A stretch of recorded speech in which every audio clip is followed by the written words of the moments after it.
Jesus and John the Baptist.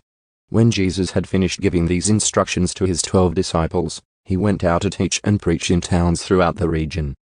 John the Baptist, who was in prison, heard about all the things the Messiah was doing. So he sent his disciples to ask Jesus, "Are you the Messiah we have been expecting, or should we keep looking for someone else?" Jesus told them, "Go back to John and tell him what you have heard and seen. The blind see, the lame walk, those with leprosy are cured, the deaf hear, the dead are raised to life, and the good news is being preached to the poor." And he added, "God blesses those who do not fall away because of me." As John's disciples were leaving, Jesus began talking about him to the crowds. "What kind of man did you go into the wilderness to see? Was he a weak reed, swayed by every breath of wind? Or were you expecting to see a man dressed in expensive clothes? No, people with expensive clothes live in palaces. Were you looking for a prophet?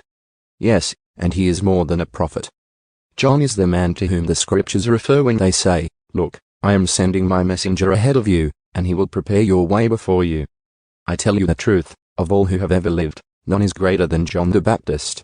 Yet even the least person in the kingdom of heaven is greater than he is.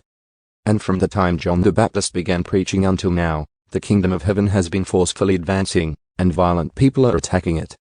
For before John came, all the prophets and the law of Moses looked forward to this present time.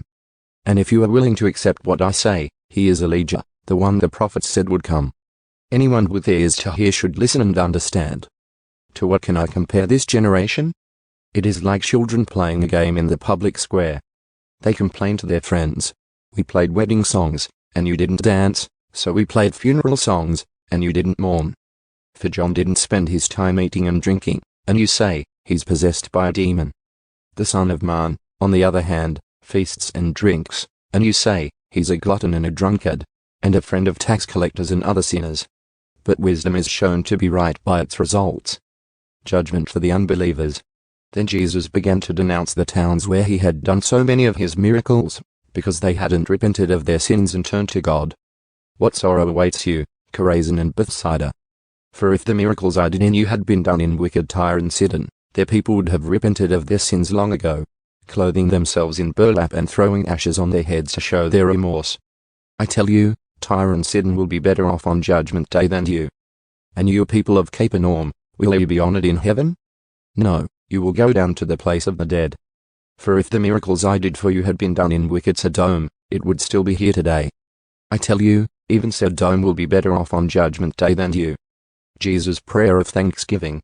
At that time Jesus prayed this prayer: "O Father, Lord of heaven and earth, thank you for hiding these things from those who think themselves wise and clever, and for revealing them to the childlike.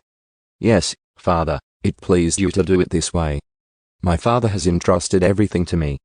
No one truly knows the Son except the Father, and no one truly knows the Father except the Son and those to whom the Son chooses to reveal him." Then Jesus said, "Come to me, all of you who are weary and carry heavy burdens, and I will give you rest. Take my yoke upon you. Let me teach you, because I am humble and gentle at heart, and you will find rest for your souls. For my yoke is easy to bear, and the burden I give you is light."